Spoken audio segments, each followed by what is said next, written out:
leader of every country that makes up Western civilization no longer accepts reality and deals only in lies and cowardice when presented with genuine danger.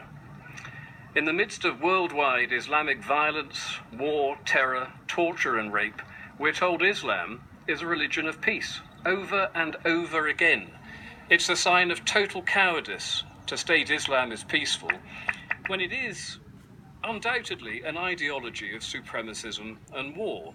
Islam is the Quran is Muhammad, and Muhammad was a warlord and a murderer. Now, Mecca today is the international shrine to Muhammad, but it didn't used to be. First, he had to defeat the Meccans when they laid siege to his exiled home in Medina.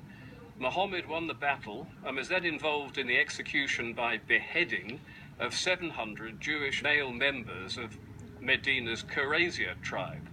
The women and children were taken as slaves and sex slaves, and beheading, as we now know only too well, seems a particular favourite amongst Muslim murderers, and this is because it's instructed in the Quran, in any number of verses.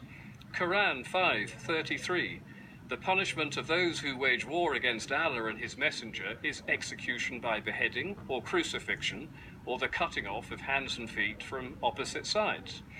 Quran verse 8:12, I will instill terror into the hearts of the unbelievers, smite ye above their necks and smite all their fingertips off. Nice one. Quran 47:4, therefore when ye meet the unbelievers, strike off their heads. So you see, Mr. Cameron, when Muslim murderers cut off soldiers' heads in London whilst quoting the Quran, it does, contrary to every lie that you've told, have everything to do with Islam. Now, David Cameron seems unaware that the perfect man in Muslims' eyes was a supremacist warlord, a murderer, and a sex enslaver of little girls.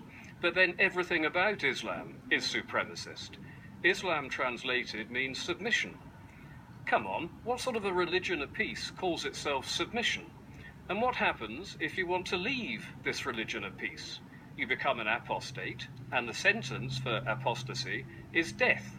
So in other words, if you want to leave the religion of peace, you'll be killed. How peaceful is that, Mr. Cameron? Can't you see it? This religion of peace, this religion of Islam, kills its own women if they bring dishonour upon a family.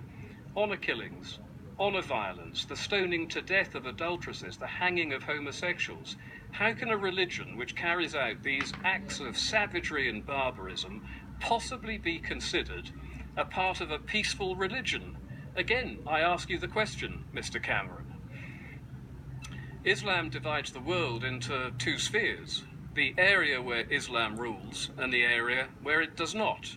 Now, the first is called the Dar al-Islam, which means the House of Islam, or the House of Submission, and the second is called the Dar al-Harb, which means the House of War. How many peaceful religions call areas they don't control the House of War, Mr. Cameron?